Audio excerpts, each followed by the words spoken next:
On July 23rd, we are hosting quite an event at the Bell House in Brooklyn, and you can get your tickets now. Eliza and I will be joined on stage by some of the food world's most interesting figures, including Haley Catalano and Chuck Cruz, and the one and only Padma Lakshmi. We will talk about summer cooking and some of the big topics of the day. The event will also feature a live taping of Bon Appetit's Bake Club with Jesse Shepchek and Shilpa Uskokovic. That's Haley, Chuck, Shilpa, Jesse, and Padma, all appearing on the Bell House stage with Eliza and I. July 23rd is the date. Get your tickets at the Bell House website or the link in our show notes. I hope to see you there. Named one of the Wall Street Journal's 10 best places to go in 2025, Traverse City is northern Michigan magic. Think sparkling blue waters, golden dunes, and of course, incredible food. This summer marks the debut of the Traverse City Food and Wine Festival, running August 20th through 24th. The event highlights both national and local chefs, including Tyler Florence, Ji-Hae Kim, Mei Lin, and Kate Williams, and features ticketed dinners, a grand tasting tent, and wine tasting. Visit traversityfoodandwine.com for details.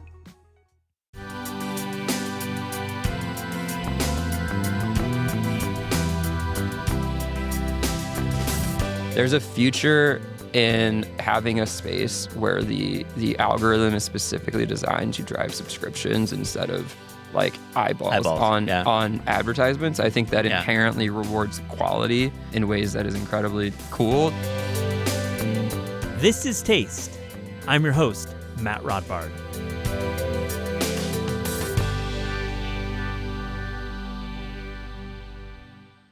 Today on the show, we have a great conversation with Austin Tedesco. Austin is head of business development at Substack, but really, I think of Austin more as an infinitely curious restaurant superfan. He's worked as a line cook and dines out with the frequency of our best critics. He writes about it all on his own terrific Substack, Bangers and Jams, and we talk about his journey from NBA reporter to restaurant professional to helping promote the growth of authors on the Substack platform, particularly in food. Is Substack the future of food media? It's still really early to say, but I'm personally a major fan, and Austin gives us some insights into how it all works. I hope you enjoy this episode.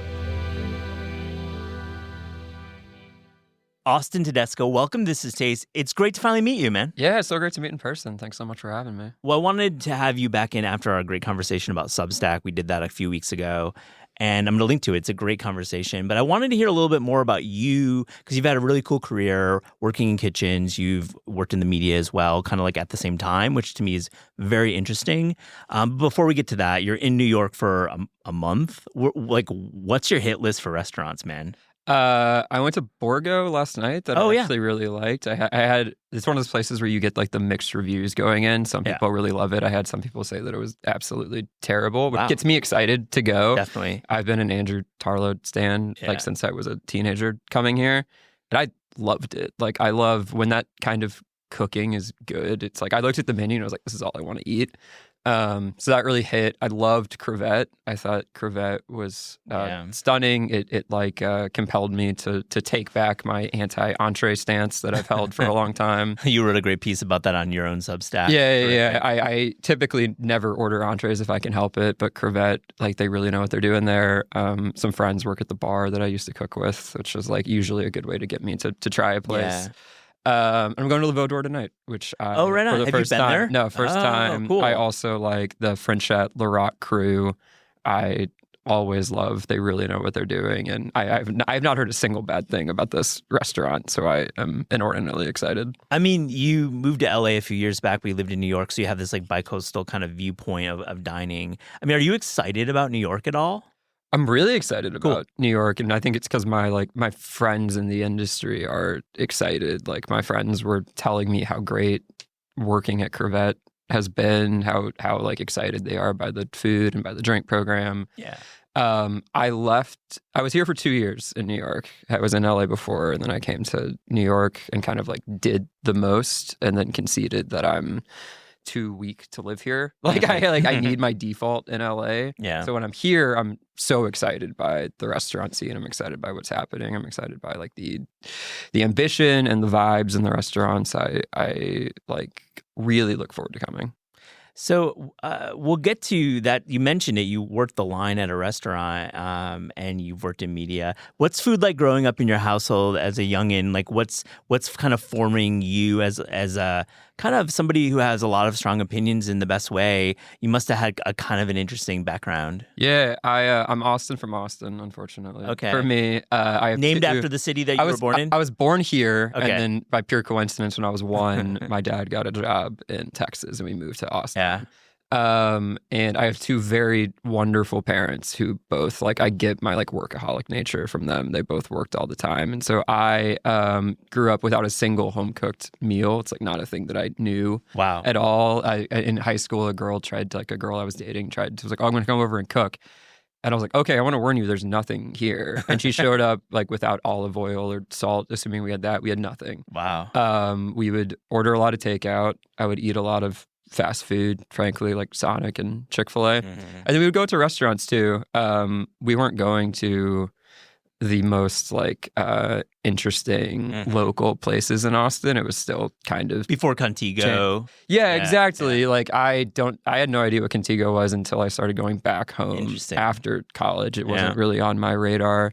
I got really into restaurants at like my senior year of college, of like, oh, I'm interested in this unique place from a chef and how it actually works and what's actually happening there. But growing up, I ate a lot of fast food, and I was a fat kid growing up too. I just like chugged a bunch of candy and pizza and Well, I mean, you went to school at BC in Boston, and were you like at Craigie on Main? What were some of these restaurants that got you, or not? Like, just like I have a real distaste for Boston, despite having a wonderful time in college and having some really great friends. It like really is the city, and I like don't get along. I still don't really know why I chose to go there. Yeah. I was choosing between UW and Seattle and BC, 2 wildly different places and wildly different parts of the country.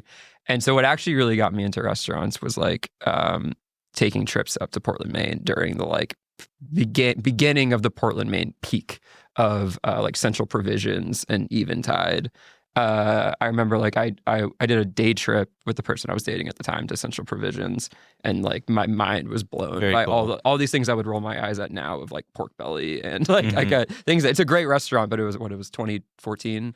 They get grace for serving pork belly in 2014. It was great. Yeah, totally at the time cool. it was like blowing my mind. Yeah, that's really what did it for me, was these trips. Also trips to Providence, like going to Oberlin in Providence. Yeah. And I think there's something too about like being transported somewhere that's not the place you're living that really got me. Well, let's talk a little bit about your media background, because it's cool. You worked at ESPN for several years. You were on the NBA beat. You had some Woj time. You also worked at Square and eventually made it to Substack. So let's talk about ESPN. Like, what are you doing there? And is food at all in your worldview when you're covering the NBA? It starts to be. So I started at ESPN like 2 days after I graduated college as an intern on the digital NBA team. And then I was there for 6 years and like worked my way up from there. You can only work your way up so far when you start as an intern making $10 an hour. Like even being there for 6 years, I was like, I have to find something else to do. And they made me move to Central Connecticut. Yeah. Like this is like an essential part of being rough hang. An absolute food waste. Rough hang. I worked in Stanford for a year. Yeah, at least you're further south in that case. Like I'm in like I moved straight to Bristol and then moved to West Hartford. Yeah. But it was, I just remember that summer of 2015 so well, when it's like Wilder has like just opened in New York, and I'm taking the train down like every weekend I can to go see friends and just to have fun, but also trying all these new places at the same time, because there's truly nothing to do besides work in Central Connecticut.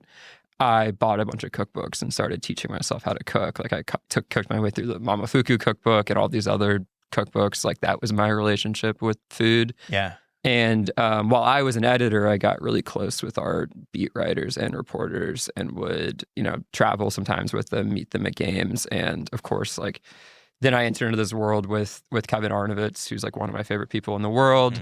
I think one of not just the best basketball writers, but one of the best like journalists of all time, like really underappreciated, and an enormous food person. Like I think Kevin like loved writing, but also loved that ESPN would send him across the country to try new restaurants. And that became like a regular part of the job of, oh, we're in Cleveland and we're trying new places. Yeah, or, so how does that work with the team at ESPN? Are you're covering a game and it's like 9 and then or 10, whatever, and then you're going out and like surveying? Are you going like on a crawl?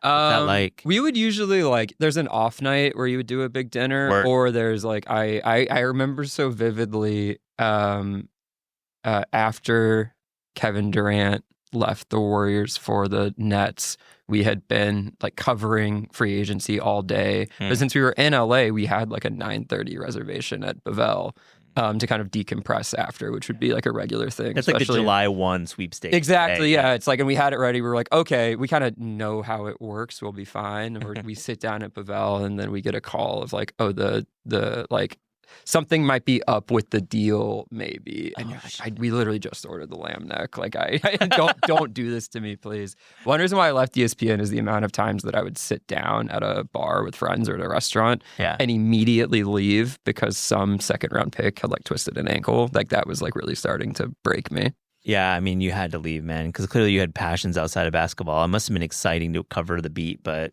yeah, I mean, it was. I think 2016 was the last good year in the NBA. I say this as someone who hasn't watched any NBA basketball since I left ESPN, but like that last KD year with the Thunder, I was just starting at ESPN. It was an amazing playoff run, even in like leading up to that Warriors-Cavs final. And since then, like my interest in it really went downhill. Well, you have much more going on. Yeah. I want to like go back to that teaching yourself to cook with cookbooks, because you write about it on your Substack like extensively, and I love your Substack. It's terrific. Like, how are you thinking about cooking through these books? Are you picking cuisine and finding like the best cookbook? Are you cooking through it? Because you seem to be pretty methodical with this approach. Yeah, I like started doing this when David Chang was the most like famous chef in America, so it's just like made sense to get the Momofuku cookbook. And then I would literally cook every recipe in the book besides ones that included ingredients I like couldn't get in Central Connecticut. But I would still try. I would still like drive around and try and find stuff. I'm someone who, if I'm interested in something, I get like absolutely obsessive about it, and I don't really like trying things unless I can be really, really good at them. Yeah. I'm extremely competitive, and I think that like that sense of like competition with myself showed up in this. But at the same time, like I was making like a fried rice recipe for the very first time, and I didn't cook the rice before frying it because it wasn't said in the cookbook to do it. I think it said cooked rice, but But you didn't think about it, so you're cooking with dry rice. I'm cooking with dry rice and frying. I'm like, this doesn't really taste right. And so I'm starting at absolutely nothing, which I think is actually in a lot of ways incredibly dumb to do if you're trying to teach yourself how to cook. Like, you should start with some more basic cookbook, some like basic learning. And instead, it's the same thing I did when I started cooking in restaurants. Like the first restaurant I ever cooked at was at Estella on a Friday night, rather than like working my way up. So yeah, I was really methodical about it. I was like, I want to get good at everything. I want to try everything. Yeah. I want to learn from the best. I want to get like a bunch of restaurant cookbooks mostly, rather than like a home cooking cookbook, which is much more how I cook now. Like I am so excited for the King cookbook, to just see how Claire especially talks about food in that book. And it won't be all of these, like, I know it won't be all these, like, weird, overly showy techniques that I was making myself do when I started cooking for the first time. I can't wait for that book. Is there, like, one canonical book from the restaurant space that you just keep going back to? I have become, like, completely obsessed with Nick Curtola's Four Horsemen cookbook since it came out. I think I've cooked every recipe in it, which I don't do anymore. Yeah. I'll read through a cookbook for inspiration and then stop. And I think I just love the way that Nick thinks about food, the way he layers like frankly like cheese, nuts, and vinegars in interesting ways. It's like, oh, I really love this. And so that's a recent one. I think the Prune cookbook is the best cookbook of all time. Yeah, as a literary work, it's definitely up there. And it, like the way, especially before I worked in a kitchen, the way it reveals how a kitchen works. So the way Gabrielle in the margins is like kind of like dropping in little digs at her cooks of what she knows they'll do wrong. it helps you learn in such an incredible way. So Prune is that. And then there's in 2017, I remember that's like the year that that Dining In from Allison Roman, the Night Market Cookbook, and Sulfite Acid Heat all came out as I was like really learning how to cook. And to me, that's like my like base triumvirate of like things that shaped how I think about cooking and how I think about flavors and just like the things I naturally go back to. Dining In is terrific in that way as well. I think Allison, that first book was really groundbreaking in just bringing the idea of the combinations and just like really tight recipe writing. Yeah, I mean, I'm a 32-year-old man who spends time between New York and LA. Like everyone just has her recipes as like a shorthand. It's like you recognize it wherever you go, and it's I think it's as influential as any book that like is in my friend group. Like I think it's as influential as any like a Sally Bruni book as well. I love that comparison. I'm curious about Cool World. I want to talk about that. We touched on it on our last episode very briefly, but I wanted to have you back in. Yeah. Like, what's this experience like working the line at a restaurant that ultimately failed? We don't really do postmortems for restaurants on the show, and I think we should. And you're very clear and candid about failure and success. I think you write really well about this. In Bangers and Jams, I didn't even plug the name of your Substack. Take us through like ending up at Cool World on the line, and then kind of like the path that restaurant took in its short life. Yeah. So I was working a tech job that was like perfectly comfortable and what I needed after running myself into the ground at ESPN, and was a good reset for me, but was like not a thing I was passionate about. And I was like desperately looking for something. I was in LA and I felt really aimless. I actually was, before moving to New York and working in restaurants here, I was very close to signing like a 6-month short-term lease in Portland, Maine, to like really escape my life and go cook. The plan was to go cook in Maine, and I got talked out of that by some friends. Like, just come to New York. You're being so stupid. So I got to New York and I emailed all of my favorite restaurants this like plea to let me go work there, including like Wild Air and Estella and Hearts. And I got an email back from the team at Estella that said to like come in on a Friday night for a trail. And so I Googled like, what is a trail? That's incredible. I had no idea what that meant. So this is 2022. It's right in that post-pandemic like desperation for cooks, desperation for any like qualified adult. I looked up like, what does a cook wear? Like, I had no idea what I was doing. I told friends I had an interview at Estella, and they all thought that I was looking to be their like social media coordinator, like in marketing or something. Yeah, what's the level of anxiety like going into a trail at Estella of all places and not having worked in professional kitchen? I'm like a bit of a psychopath in that way. I'm like inordinately confident. You don't blink in myself. I don't really know why. It's like deeply unearned, but I was like, I'm just gonna do it and I'll see what happens. You know, if I fail, I fail. But I really wanted it, so I was like, let me just try. I talked to the head chef there at the time. Like I got in at 3. He said, you know, this is the strangest application we've ever seen. He was like, you're a product marketer? I don't really know what either of those words are, you know? And I was like, yeah, but I'm really passionate about this. I've cooked my way through the cookbook, which was true. And he was like, that's not the same. He like came correct right away. He's like, I didn't even look at that thing. That's for the novices. Exactly. Yeah. But they, my plan was mostly just to trail and like shadow and maybe do some knife cuts.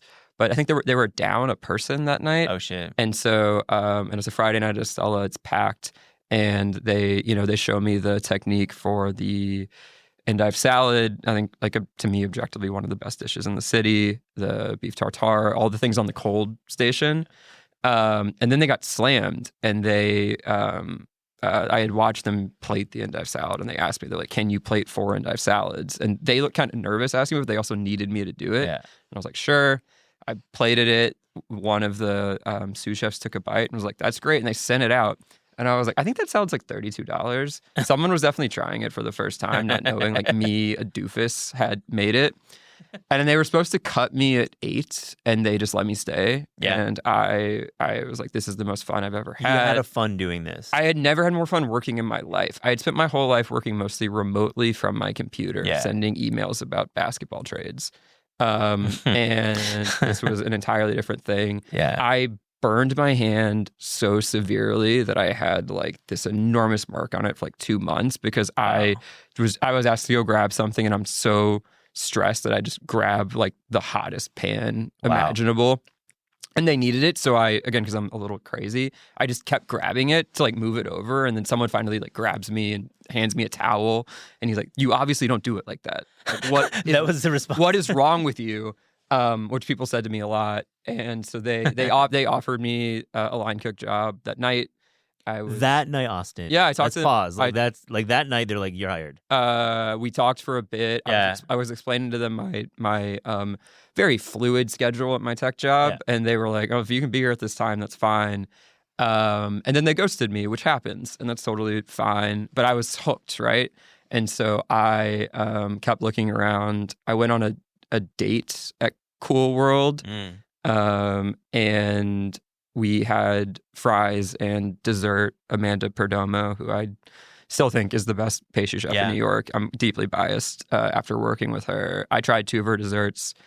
It was like blown away by that. And then I looked online and saw they were hiring cooks. And so I sent an email and got a response from Q, who's now the head chef at Demo. He was the head chef at Cool World. And same thing, he told me to come in for a trail. And then I basically, from that day, I spent like 60 hours a week there for the next from that day year. So backing up, you were there as a guest. You'd heard about Cool World. You're obviously into restaurants. You tried it out. Thought the desserts were great. Were you like about to quit your job at that point, pretty much? No, I conceded that I'm unfortunately much too bougie to live off of a line cook salary, but I still really wanted to do this thing. Yeah. And so I was like, I think I can do both. I think it's probably a real reflection of where the like tech work from home culture was at the time. I mean, it was like quiet quitting era. There was quitting. It was definitely post pandemic. People were like kind of like making up their own rules. Yeah, like once a week I would have a like tinge of guilt about it, but then I would also think like I'm doing what I love. This is working. Yeah. No one at the day job is really saying anything about it. About like my I didn't tell them I was doing it, but like no one said anything about like the quality of my work, really. So yeah, I was like, no part of me thought about quitting the day job. I was like, let me just try to do both and let me see how long I can do this. How does this work scheduling wise? You've got like a day job, you've got this 3 So o'clock I don't have any direct reports. So I kind of just have projects I have to finish. And so a typical day for me would be to like wake up at around 6 or 7 a.m., go to yoga at SkyTing to try to like maintain some sense of like balance and like relative health in my life. Do as much work on my computer as I could from like 9 to 1. And then I would put DNS on my calendar starting around 2 for like a do not schedule block. Yeah. And that's when I would be on the line. And then I would work at the restaurant from like 2 to midnight-ish, at least 5 days a week. But because I was, the least experienced and the least skilled, I would drop everything to step in and like cover for someone, which I didn't realize how often that happens in restaurants, that it's like, it's 2 p.m. and a cook calls out and someone needs to come in. And so I would often work there like 6 days straight, sometimes 7 days straight. Were you like on Slack, like on the prep line and shit like that? Yeah, I was. I also would occasionally go like headphones on, camera off for a Zoom while I was doing like knife cuts for prep. Yeah, it's a real like there's a whole other side of it about like tech workplace culture that I would like to write about at some point, but have like not really dove into as much. But yeah, I would do all of that, and they, my coworkers in the kitchen were deeply confounded by me and what was happening. But it was really fun. Well, let's talk about Cool World. You're there. You clearly write about restaurants, and you're like thinking about restaurants from the long view, and you're also close in working the line. Take us through the failure of this restaurant. I want to know what happened, because like give us the postmort. I think it was doomed from the start with the name, frankly. Like Tough Hang. Not a big fan of that name. I would tell people I was a it was one of those things like I used to be this way about being from Austin, or I'll be like, oh, I'm from Texas. And like, where in Texas? I'm like, Central Texas. And they're like, I'm like avoiding it. And I did the same thing with Cool World, where I was like, oh, I'm a cook. Like I'm a cook in Brooklyn. And they're like, where? I'm like, Cool World. It fails this very important test that you need in restaurants, that you have to be able to, I say this about people with Substack too, for the name, you have to be excited to recommend it. The main reason why like Feed Me from Emily Sundberg is good is because it's good, but it also helps with word of mouth spread. Like, you got to check out Feed Me. It just rolls off the tongue. Yeah. You've got to go to Crevette, rolls off the tongue. Yep. You've got to go to Cool World, is like doomed from the start. And I really think it, not to, say like it wasn't our fault in the kitchen with the food, because there's certainly plenty of things we could have done better, but it never became a daily destination either for people all across the city or for that neighborhood. Yeah. We were always pretty much slammed on Friday and Saturday nights. Typical Brooklyn story. It's Greenpoint, right? Greenpoint. Yeah. It's now the Brooklyn outpost of Ray's. Yeah. But I remember I would go in and I was like, there's no way in hell I'm sitting in this dining room. Like, it felt a little weird. Yeah. And it was impossible to describe what the food was, too. That's it. I think there were ambitions for it to be kind of like the Brooklyn Odeon with Q's spin on things with like some Asian flair. And that's literally every restaurant. Yeah, that's a very good every point. restaurant wants to be the Brooklyn But also Odeon. we didn't lean into enough to say it. I think if we had been like, oh, we're actually pretty Hellstone-y, but with more exactly a like lightly Louisiana influence and a lightly Asian influence, it could have worked. Concept is tough. But there, and then also, not only did it not get good reviews, it kind of didn't get reviewed. Yeah. Like, it didn't get into that hype cycle of any kind that could build momentum. Yeah. And I think, like, I didn't really know any better. I obviously would know that if I was standing around for 90 minutes and I had made one crudo and one salad, that probably wasn't good. There were days where I would be, naturally, given like my previous jobs, I'd be doing the math, and I was like, I think they're losing money on me right now as a cook. That can't be good. But I think most of the reasons that restaurants are succeeding in New York when they do is that they have good enough food, but they reach this like escape velocity via reviews and TikTok and buzz and hype, and that it feels good when you're in there. Like, that is what's actually essential. Yeah. And we also, I would say when you approach a restaurant from TikTok, they deliver on the promise in some ways. And it might be like a price point. It might be style of service. It might be a couple banging dishes, all of the above. Yeah. Right. I think another thing too that some friends would say was that, like, not only did the menu not feel cohesive, even if most of the dishes were good, I think it was a little, like, the best stuff was also a little heavy and like a little intense. And we'd have friends come in and you like crush them with food.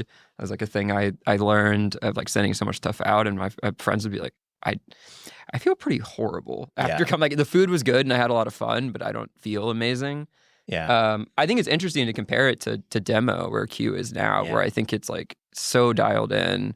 I think the dishes are so good. It is like, the point of view is like, it's a wine bar. It's a wine bar with food. It's that thing. It's a very good version of that thing in a neighborhood where people are looking for it. And it just kind of clicks. It just kind of works in a way that Cool World never clicked. And Demo is a much better name for a restaurant. The name is I think, better. It's still a tough name for me. Okay. I always forget about it because I'm like, people do. I'm like, I heard about this place that had I really literally on this show, maybe talking to Eliza for 3 things, I couldn't remember Demo for whatever reason. Anyways, I know a lot of food friends who still haven't been, despite me recommending it, despite lots of people recommending it. I don't really know why, but I think it's a little underappreciated. So, also the quality of food. You literally had no training and you're cooking every night. Sure, maybe it's an indictment on them that they hired me. That's a little fair. bit. I'm not trying to be unfair. I'm like, I appreciate you being honest. I'm sure Q, running a successful restaurant now, would appreciate the honesty, because I think we don't really talk about that on the show. It's probably a failure to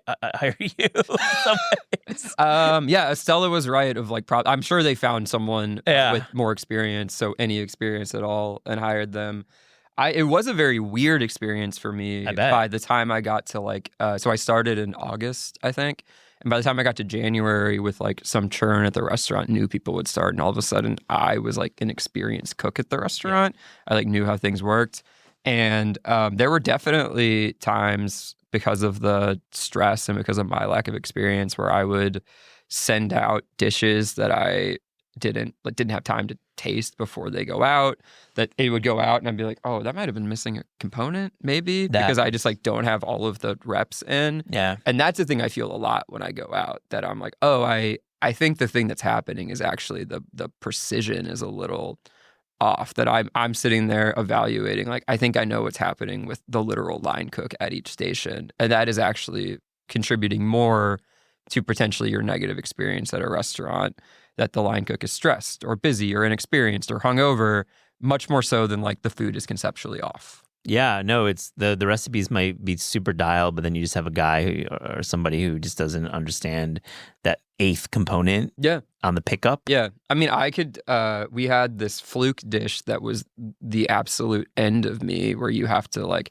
thinly slice 7 pieces of fluke, thinly slice a piece of Asian pear for each literal piece of fluke crudo, roll the fluke around the Asian pear, put a watermelon rind on each piece of fluke, season each with piece tweezers. of fluke. Yes, with tweezers. Put Asian pear juice over. Put these like we would call them like sexy scallions over each one. Yeah. And the thing I also found working at restaurants is that any experienced home cook could do 95% of the dishes in these restaurants once. The real thing that breaks you that I didn't realize is you're fired on 4 of them and 3 salads. So there's a volume issue. Yeah. And then the real thing that gets you is that, oh, and now you're out of the black garlic ranch that goes with the wedge salad. And so while you're making 4 crudos and 3 salads, you're also making 8 quarts of ranch that you have to perfectly execute because you're behind and you have to do all of this at once and manage all of the time. And that's when you really start to fail. That's when you start to like under-season things or over-season things or miss components. And you need experience to be able to do that. Why would you run out of ranch then? What's the reason to run out of ranch? Because I think the non-professional view is like, shouldn't you be prepped out for like a full night? You would think so, but that's you're always low. You're like always low. You're always like the ingredients are always like a little bit behind. You don't know what you're going to be sent each day. Like you actually might not have everything you need to bulk it out more. There's so much stuff you can't prep too far in advance. And so, I mean, one thing I did when I was there, it's not like I was like, hey, we should have a system, but I was like, I understand how spreadsheets work. So you tell me what the system should be and I'll build the spreadsheet for you. For the prep list. For the prep list, And it would be like, oh, you would see on there, oh, we have 1 quart of ranch. We should bulk it out a bit. But like maybe we can get through this. Maybe we can get through this dinner with the 2.5 quarts we have. And then, because you don't want to throw away product. The margins are so tight that you want to make sure you have like the exact amount. And then you bingo. That's such a key point. Yeah, you can't over prep. You can't over prep. That's your margin. That's like 2%. You have no margin anyway. Yeah. And so if you over prep and throw away food, there's no way you're going to come out ahead. But especially when you're not a restaurant that has consistent booking, it becomes very difficult to predict. There might be a wave of people who come in who absolutely crush you for whatever reason, and then you're behind. And it's. I also quickly realized how. You feel this real sense of failure when you have to 86 a dish off the menu for the night because you didn't prep properly. Yeah. You would do like everything possible to not have that happen. Yeah, and then like the diner has no empathy for you. And they shouldn't, right? They should. I have a ton of empathy when I'm dining. I'm the kind of person who like if I order a fish and they bring me like the vegetable dish, I'll just eat it, not say anything. But I do think for the cost of what it takes to dine out, the standards can and should be high for the people. That's a whole nother conversation. I want to have you back. I think we'll talk about like some broad trends and like perception versus reality. Yeah. I hope you can come back later this year. Let's zoom out a bit and talk about food media, because I think you're an observer of media. You are a member of the media. You also have a deep, you have a middle to shallow industry experience background, but you have a lot of friends in the industry, and you understand how it works. Just as you were talking, what are we missing in food media? What's the big story right now that we're missing? I don't consume a lot of traditional food media. Like, I don't know. It's interesting to me. Like, would you consider Taste like traditional food media? It's a great question. I do. I think we've done this for 8.5 years, and like we are peers with like the Times and Eater and I think Grub that's Street. fair. Yeah. We don't have like restaurant recommendations. We're not like fully service oriented. So I guess we fall outside it. We're like more of a culture publication. That's how I always like to say it.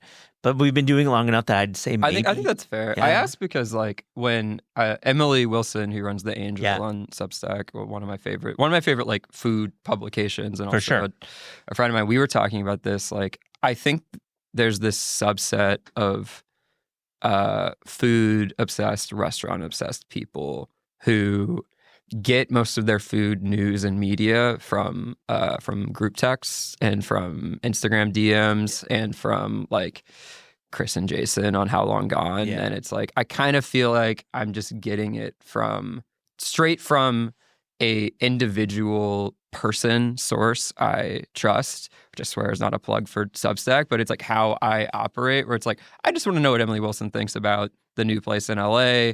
Yeah. I want Kate from Bite Size like roundup of LA things. It speaks directly to me in a way I really like, that it's like and I want a lot of utility.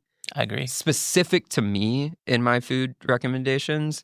And I don't find, for me, that the utility I want is showing up on Eater and The Infatuation and even the Times reviews of places. I would much rather text my friends who have gone and check it out. But I think what those places are doing is the right, especially I think of The Infatuation, like I think they're doing very well.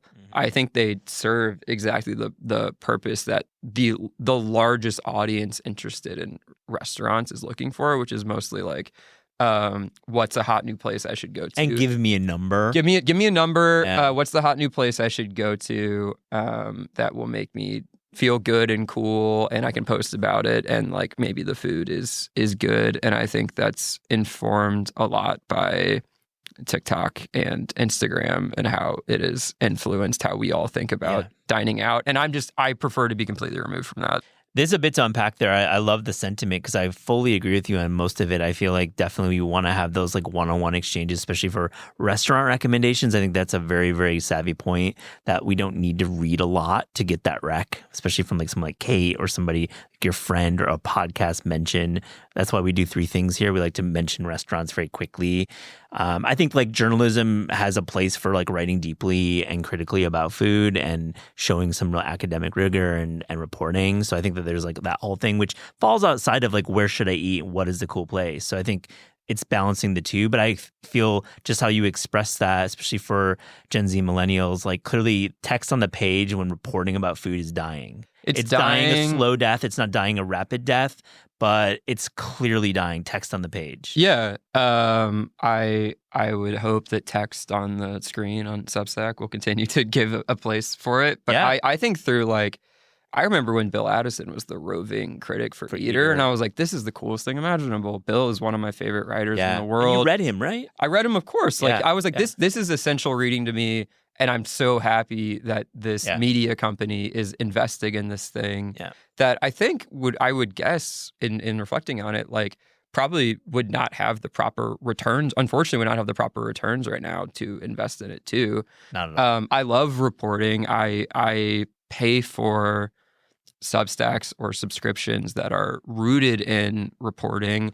I think in a lot of ways, even what Chris and Jason do when they talk about restaurants and How Long Gone, to me, is report. Like, I'm like, oh, you have better inside information and you will let it rip about what you actually think and what you heard in a way that, to me, at a traditional media organization gets caught up in red tape, gets caught up in like, especially it's like what's actually happening behind the scenes. What am I hearing from people? It's a little bit about being polite, to be honest. It is about being polite. Like red tape's a good word. I think we can marinate on that a bit. I think like it's being polite, and it's also being like objective and editorial and not taking into account that you like don't like the person running the restaurant, which I think in the pod world and in the text world, you can be like, that guy's a fucking tool. And I don't want to go to his restaurant because he's like running the show in a douchey way. I think that's also the case and this happens even with individual operators too, that like you start to become friends with these people. Yeah, I know. They get you a reservation. They send out a bottle of wine at your table. And I have that. I have friends of mine in the restaurant industry who I take the approach if they have a place I don't like that I'm just kind of quiet about it. Like I fall into this as well, which is why I really appreciate when there are voices out there who will say exactly what they think and like not hold back. Yeah, and I think like you think Matthew Schneier at New York Mag and I think Priya and Melissa, they let it rip enough. I think they're really good. And I think like for what the Times needs, they're doing like an amazing job. I think Priya was so good at the restaurant criticism in taking over for Pete. Melissa's also been really good. Yeah.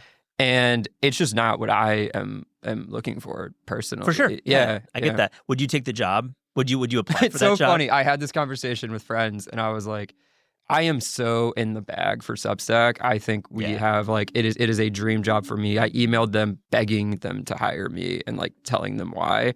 And I think if the Times was like, we want to give you this job, I would leave and do it. I think it would be so much fun. And I would do it for I would probably only want to do it for a couple of years. Of course. And then probably see if Substack would take me back. And I'm sure I'm sure Hamish would 3-4 years. I'm sure Hamish would tell me like, you're either in or you're out, like get the hell out of here, which would be fair.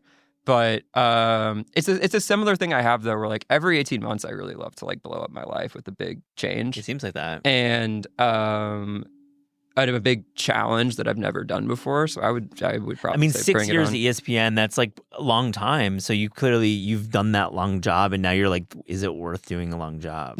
I mean, I was always changing roles inside of ESPN. So you blew up within ESPN. I moved a lot. I would blow up like a relation. Like I usually need something, and I especially like a brand new challenge.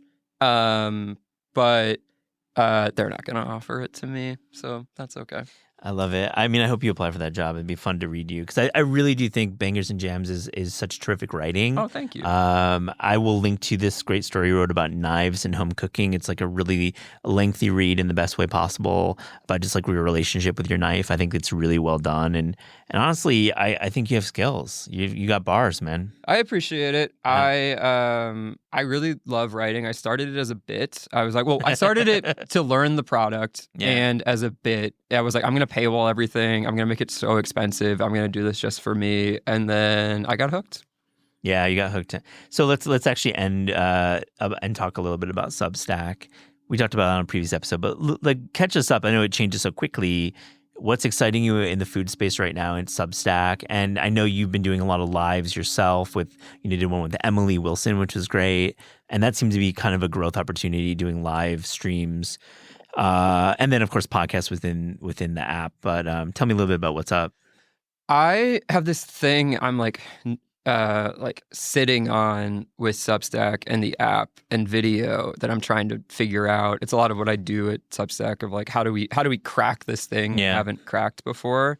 And a thing that's working really well on the platform is what you described, is like a person who will help explain and make sense of the world to you and whatever your world is. Basically has like a FaceTime with you right in their phone.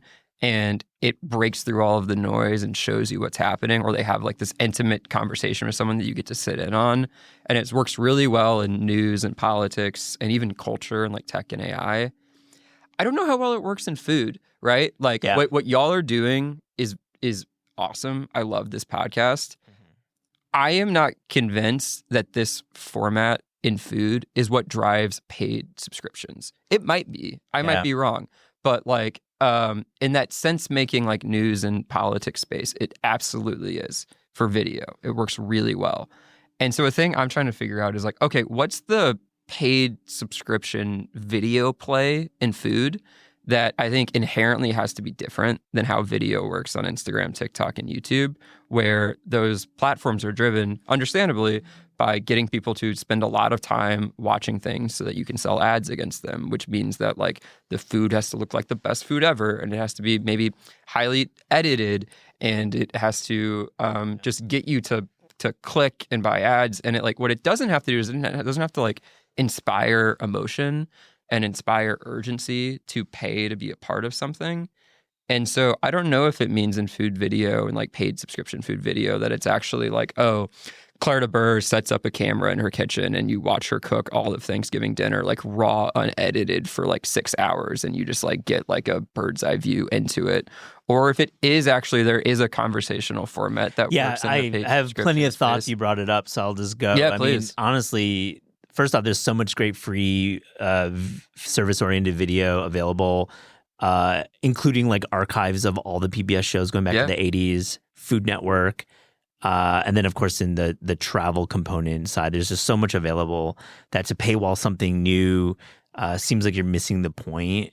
To me, this show works really well. And while we love our listeners, and if you're here, shouts to you for getting this far in the interview. We really love that our completion rates are like 60%. We have like really great audience here, and I think it's because we aren't boring. Yeah. And frankly, there's just a lot of boring food media out there, and you just, or you're not fun, and like you're too serious, and like or you're boring. Like I'm gonna just keep saying that word. I think you can't be boring. I think you're right. You can't be boring, but I think there's a format question too when it comes to paid subscription video that I think no matter how in food, no matter how compelling you are, like, you know, talking about what it's really like to be a line cook or where to go out to eat, because of the abundance of free content out there, because of just the way that food works where people want to see it. Like, I find it to be a really interesting question and problem for us to try to solve as we like expand the territories in which paid subscription video is thriving on the platform. I mean, you just need to fucking have cheese pulls, my man. Just have a lot of cheese pulls, and that's going to get the time on site. People can't help them but pay for them. I mean,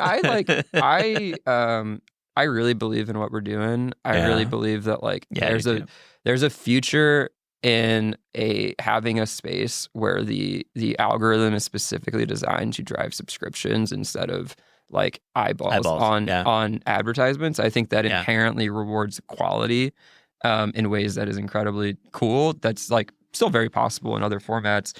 And I think in this space that I mostly care the most about, which is food, I'm like, man, I wish I had these case studies and examples of how food video works in subscription, and we don't yet. And I as you think about like what we're excited to figure out, I'm really excited to figure that out because I think we can. I love the challenge because it certainly is there. And we know that competition works as well. So there's that whole element, right? Like people really are engaged when following like a game show. That's true, yeah. And then you get into a whole question around like overhead and margins, right? Because it's like if a big brand is sponsoring a game show or it's on Netflix, you can have a whole production team run it. And if you're running a subscription business as an individual operator and you start hiring a production crew, your overhead starts to get quite high.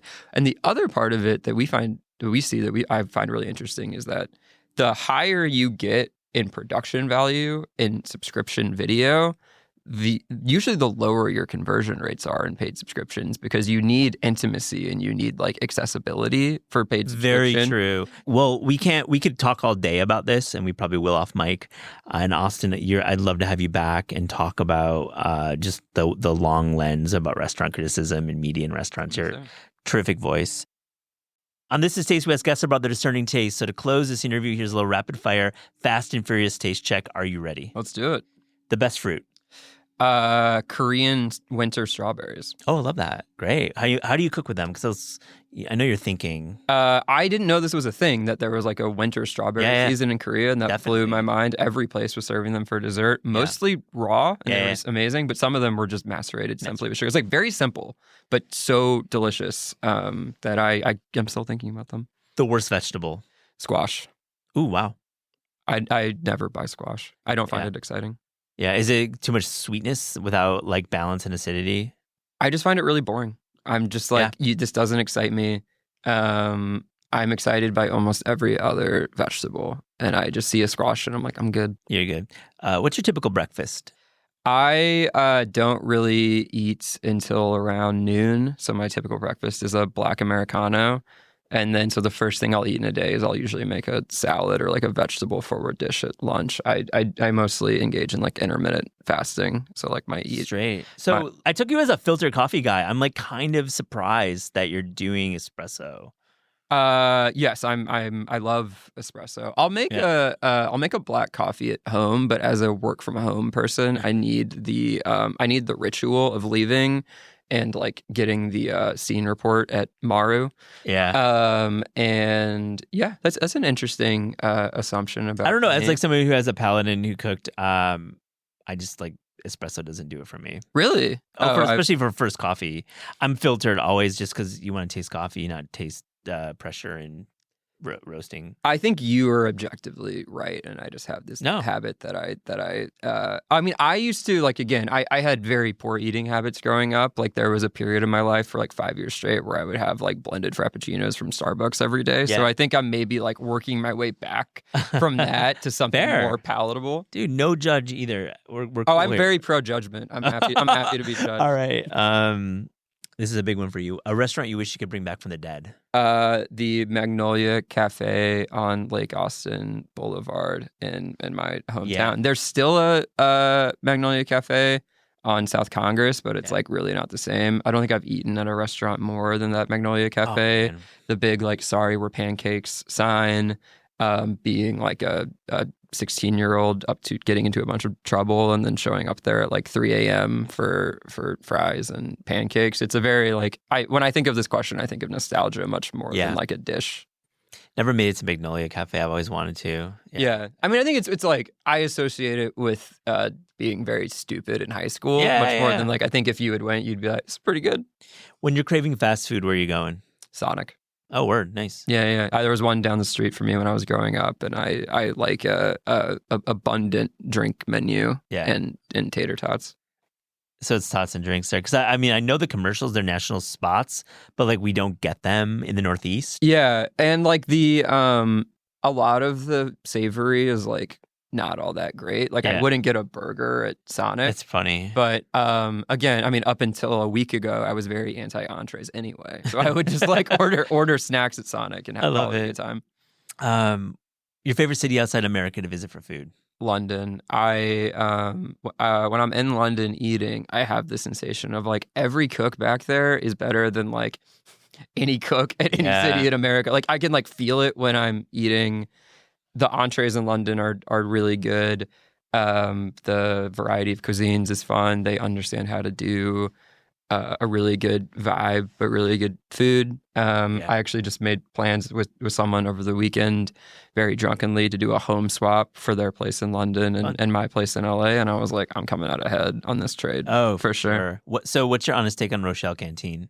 I love Rochelle Canteen. Yeah. Is this an anti-Rochelle Canteen podcast? Kind of. Why? I didn't love it. I don't know. I just didn't really, it didn't excite me. The menu didn't. It felt like it was a pain in the ass to get to. And I don't know. I caught it like the first night back from winter break, which is always like a vibe that I'm sure no one wanted to be there.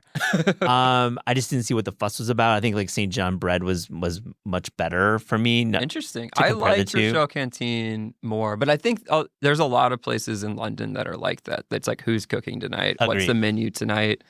There's this chef, Jamie Smart, in London who used to run Cadet, who I think is like bouncing around a bit, who is to me like the most interesting, talented cook I've seen cook in a long time. When I was at Cadet, it was like the small spot.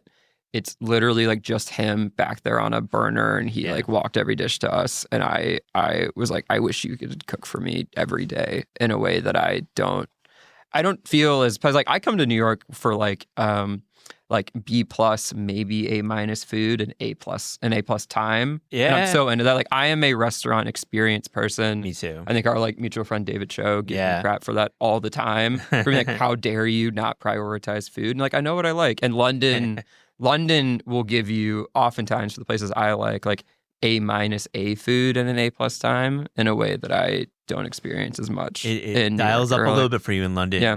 We can talk. You're going to be back. We'll do a full, after that swap, I want a full London report. There we go. It'll be really fun. Last one, your favorite sandwich?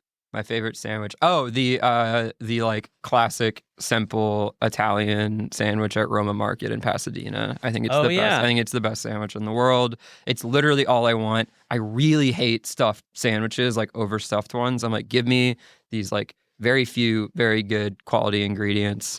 A clear number one to me.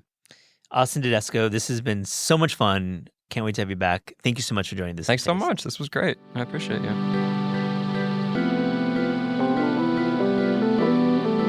This is Taste is hosted and produced by Eliza Barbanel and me, Matt Rodbar.